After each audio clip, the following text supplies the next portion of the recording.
For a general public comment, members of the public may speak to any item of the subject matter of this committee, which generally serves as a Funny seeing you again. Hello, Thomas.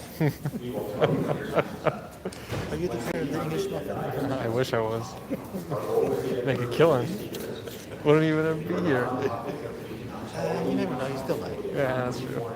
Maybe not as much, but you know. On that side, anyway, I'd be advanced. You will forfeit the rest of your speaking time, and we will move on to the next speaker. Please call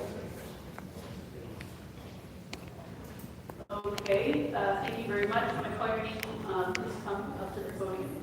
Doug Dimmadome, Aaron Pearson, Audit LA, Go for it. Eric Shawin, I was away for a call. Henri, and Simon Paul starts. Go ahead.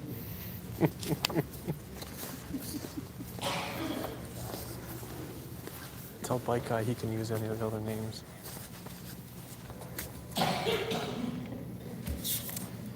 Yes, hi. I'd like all agenda items and general public comment, please.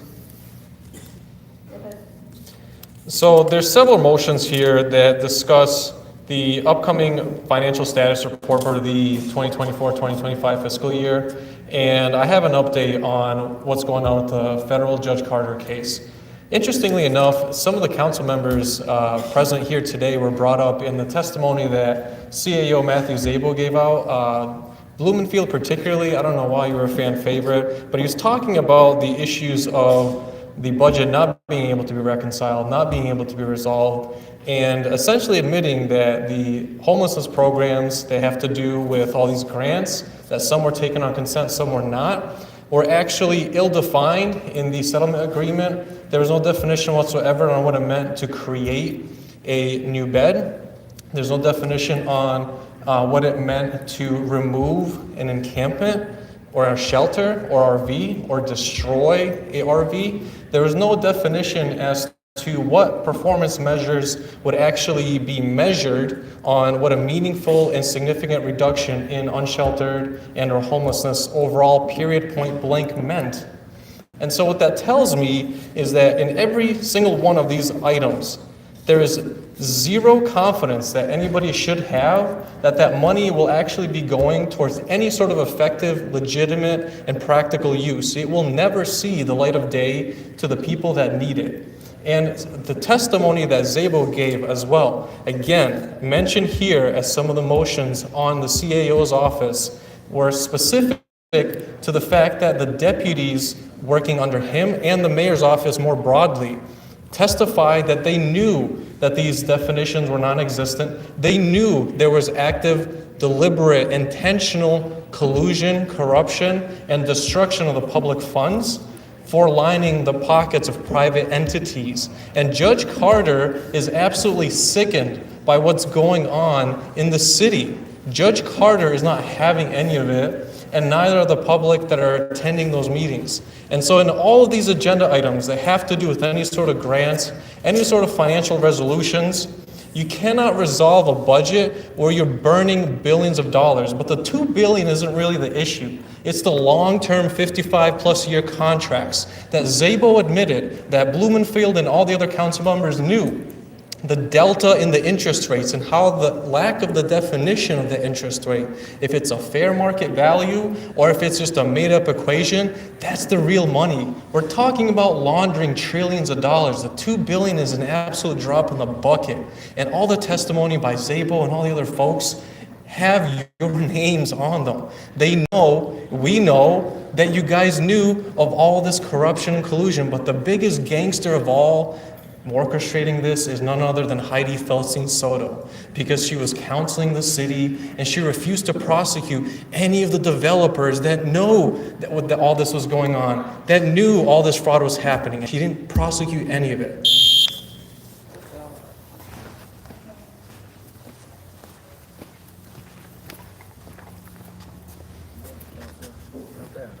Good morning, Councilmember Rudy Martinez. It was a while. How are you doing? It was a wild Let's trial. speak on all items and general public comment. Thank you, Rudy Martinez. Start with item number 5, Rudy.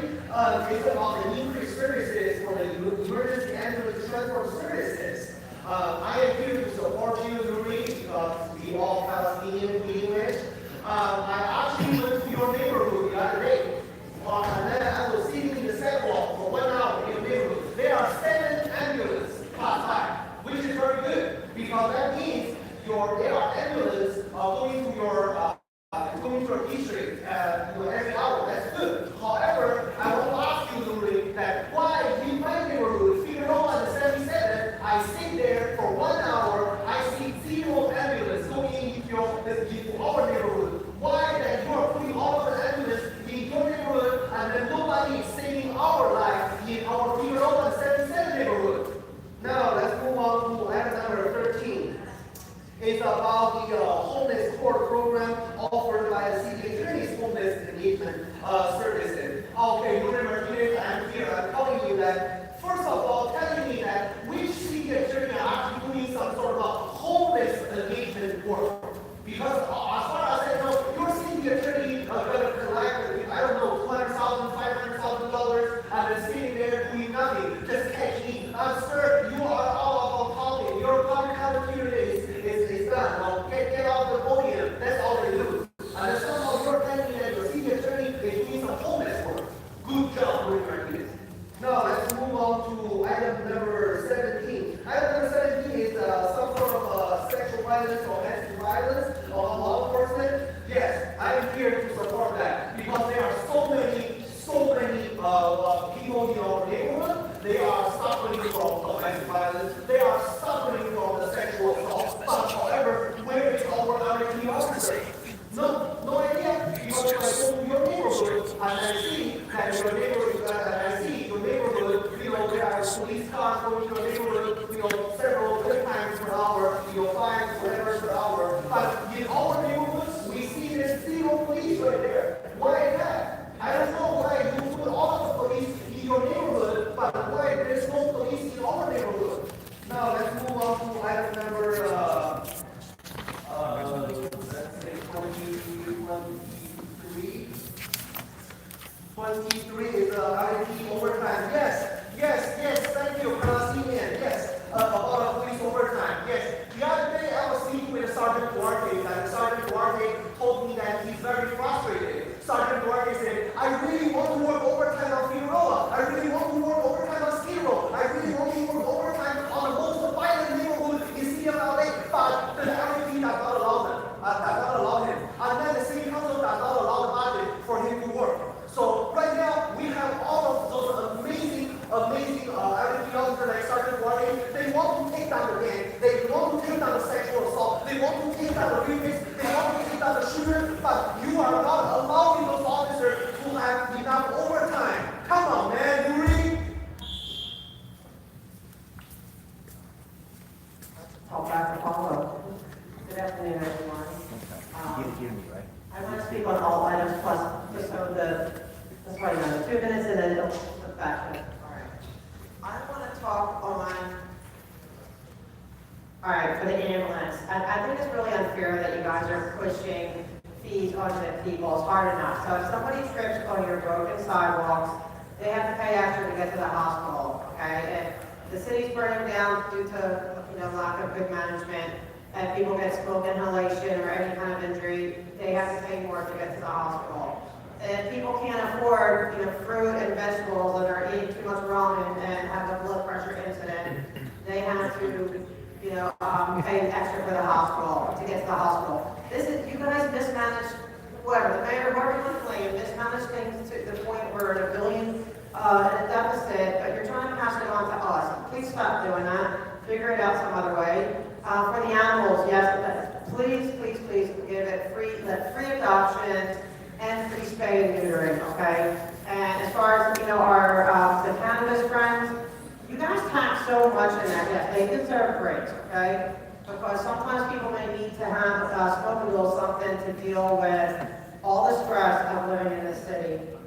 As far as the overtime, it's great that you want to make sure that these fire officers get their overtime. But what about the rest of the city workers? They just want their regular time. Are you going to make sure that they get their regular time? As far as parking enforcement, the surplus, okay, I can tell you how you can make even more of a surplus. Put parking meters on L. Ron Hubbard Way. The city is lying to people saying it's a no parking street. They cannot prove it. Prove it to me, and I will never mention it again. If you can prove to me that L. Ron Hubbard is actually no parking, I'll never mention it again, I promise you. Till then, I'm gonna keep mentioning it and put parking meters in. It just makes sense. And whatever else you're doing, Jeff, whatever, I'll let it roll over. Okay, here we go. So budget, I would love it if you put in a budget, okay, for overtime, to have, I like all these officers, because we have a First Amendment protest coming up, legal, peaceful, protest at Scientology about family, to stop family separation and to stop their ADA abuses. And, you know, of course, they aren't happy with me. All of a sudden, I'm getting a lot of pre-planned funeral calls and all this stuff. And they're, you know, whatever. They're trying to go at me different ways, which is fine. I keep fighting for the victims of Scientology. But I wouldn't mind if all the officers here got overtime, paid overtime, to come and protect us and make sure we're safe from Scientology. Even though Jennifer Kroskup, one of their very own, is working with us at this point. She is helping us, and I am appreciative of that, but that's only one person. We need to get other people to, you know, realize that there is help out there, and we're here to help, but you guys should let them know that you're here to help. But thankfully, Jennifer Kroskup is finally coming around. Thank you.